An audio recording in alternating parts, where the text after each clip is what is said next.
आज एक गुस्ताख रसूल मलूना को जिस तरह पूरे हिंदुस्तान भर में मुसलमानों ने अपने गम और गुस्से का इजहार किया, एहतजाज किया, तो रूलिंग पार्टी ने आज ही निलंबित करने का ऐलान किया।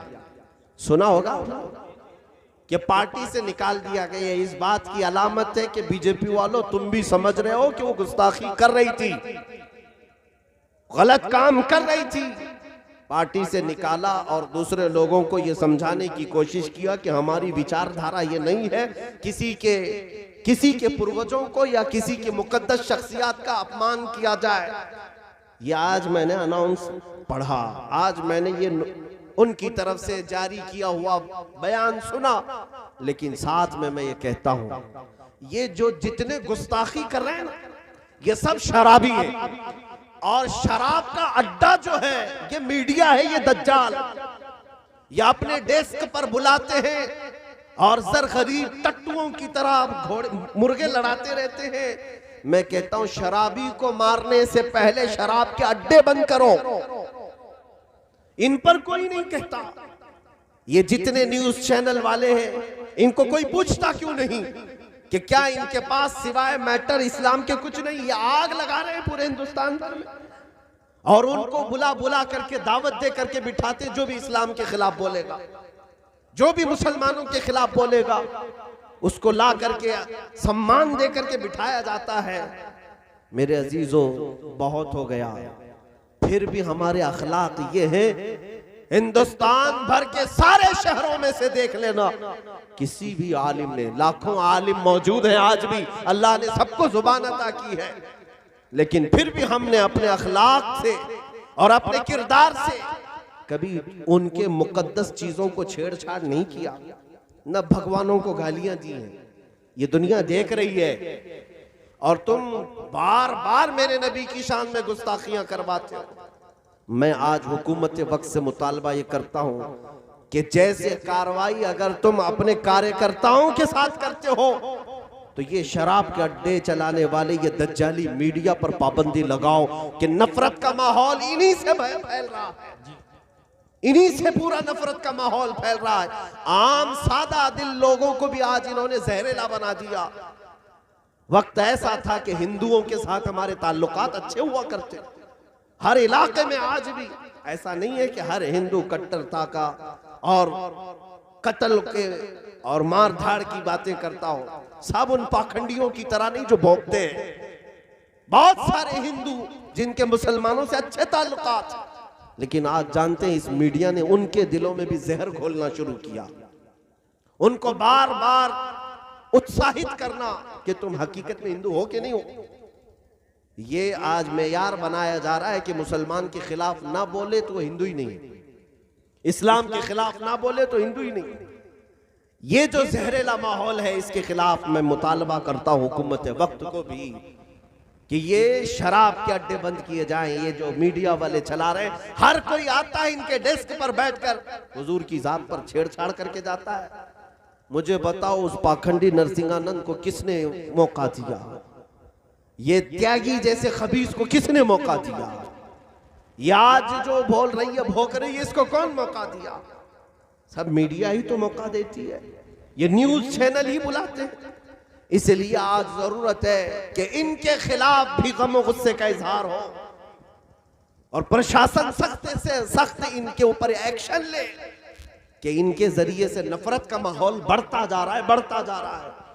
और अगर तुम नफरत ही चाहते हो, तुम लड़ाई चाहते हो, कत्ल गारत ही चाहते हो, तो फिर डर की बात नहीं है। अल्हम्दुलिल्लाह हम भी बदरी सहाबा के वारिस हैं। सुभान अल्लाह। अगर तुम इसी तरह दबा दबा के मारना चाहते हो और ये सोचते हो कि ये सारे मुसलमानों को चाकू दिखाएंगे, तलवार दिखाएंगे, बंदूक दिखाएंगे, इनको घरों में बंद कर देंगे, तो कान खोल कर सुन लो, 1400 साल से हमारा हर बच्चा करबला की दास्तान भी सुनता आ रहा है। इमाम हुसैन का नारा लगाने वाला आज भी मौजूद है। अल्हम्दुलिल्लाह हम ये बात फख्र के साथ कहते हैं, अगर मर जाना है इस्लाम के नाम पर, अगर मर जाना है रसूल पाक के नाम पर, हम इसमें ऐब नहीं महसूस करते। अरे ऐब तो वो महसूस करे जो चोरी में जाए, रेप केस में जाए, डाका जनी में जाए। अगर नबी की इज्जत पर पहरा देते हुए जान भी चली जाए तो हमारा ये नारा होता है, इस्लाम जिंदा होता है हर करबला के बाद। वाह बाबा सुभान अल्लाह। इस्लाम जिंदा होता है हर करबला के बाद। दुनिया ये देखेगी।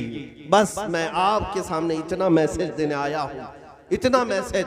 पलट आओ उस नुक्ते पर जहां रसूलुल्लाह ने हमें छोड़ा था। क्या बात है, सुभान अल्लाह। सहाबा को जहां मेरे आका छोड़ गए उस नुक्ते पर वापस आ जाओ।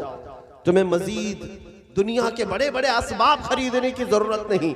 अरे तुम्हें अंदाजा है मदीने के 400-500 सहाबा जिनके पास पहनने के लिए पूरे कपड़े नहीं, पैरों में चप्पल नहीं, खाने के लिए खजूर के अलावा कोई चीज नहीं, लेकिन दुनिया में उस वक्त मौजूद 2 सुपर पावर ताकतें, पर्शियन एम्पायर जिसको किसरा कहते हैं, रोमन एम्पायर जिसको कैसर कहते हैं। कैसर और किसरा जिनके पास लाखों की फौज थी, अगर वो किसी से डर खाते थे तो ये 400 गुलामान मोहम्मद से डरते थे। सुभान अल्लाह, सुभान अल्लाह। हुजूर पाक सल्लल्लाहु ताला अलैहि वसल्लम के इन गुलामों से, इसलिए कि दुनिया को ये पता है कि ये जिस समत निकलते हैं आंधियां अपना रुख मोड़ लेती हैं। ये समंदरों पर चले जाएं तो समंदर अपना सीना चीर कर नबी के गुलामों को रास्ता दे देता है। इसलिए तुम्हारे लिए आज की जरूरत यह है कि उदखुलू फिस्सिल्म काफा, इस्लाम में पूरे के पूरे आ जाओ। सुभान अल्लाह। आधा तीतर आधा बटेर नहीं। तुम्हारे चेहरे देखे तो कुछ और लगे, जुबान सुनो तो कुछ और लगे। आज यही तो है। नबी के नाम पर नारे तो बड़े जोश के लगाते हो, हुजूर की सुन्नतें और हुजूर के अखलाक अगर मैं तुमसे पूछूं तो आए क्या करते हो? हुजूर की दाढ़ी अच्छी नहीं लगती, रसूल पाक सल्लल्लाहु ताला अलैहि वसल्लम की सुन्नतें अच्छी नहीं लगती तुम्हें? नाउजुबिल्लाह। अगर हुजूर को तुम सच्चे दिल से मोहब्बत करते हो, एक सवाल का जवाब दे देना, इस कायनात में, पूरी कायनात में मेरे रसूल पाक से ज्यादा हसीन चेहरा किसी का है? नहीं, सुभान अल्लाह। तुम्हारा ईमान ये बताता है जब कायनात का सबसे हसीन चेहरा दाढ़ी वाला था तो तुम किसी और को आइडियल क्यों बनाते हो? किसी और के प्रोपेगेंडे पर क्यों चलते हो? मैं जानता हूं हमारा नौजवान फिल्में देखकर, सीरियल देखकर, ये कार्टून देख करके ये समझता है मैं हीरो बन जाऊंगा। ये जीरो है, हीरो है। हकीकत में तुम्हारा हीरो तो खालिद बिन वलीद है। क्या बात। तुम्हारा हीरो तो सलाउद्दीन अय्यूबी है। तुम्हारा हीरो तो शहीद टीपू सुल्तान है।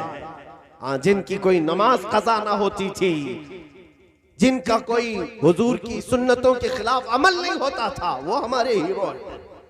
तुम इन जहन्नमियों को देखकर इनके पीछे चल गए और इन्होंने तुम्हें कहां से कहां लाकर छोड़ दिया। तुम जानते हो आज ये तो इब्तिदा है। नौजवानों को मैं देख रहा हूं, कानों में बालियां भी आ गई, हाथों में चूड़ियां भी आ गई और बालों में चोटियां भी आ गई। ये दुनिया तुम्हें क्या बना रही है तुम्हें अंदाजा भी नहीं। अरे मर्द से तुम्हें कहां ले जाकर छोड़ देती है, तीसरी मखलूक बना रही है। न तुम औरत लग रहे हो, न मर्द लग रहे हो, बीच के अलग किस्म के लग रहे हो और इसको तुम फैशन समझ रहे हो। इसी को तो बेवकूफी कहा जाता है।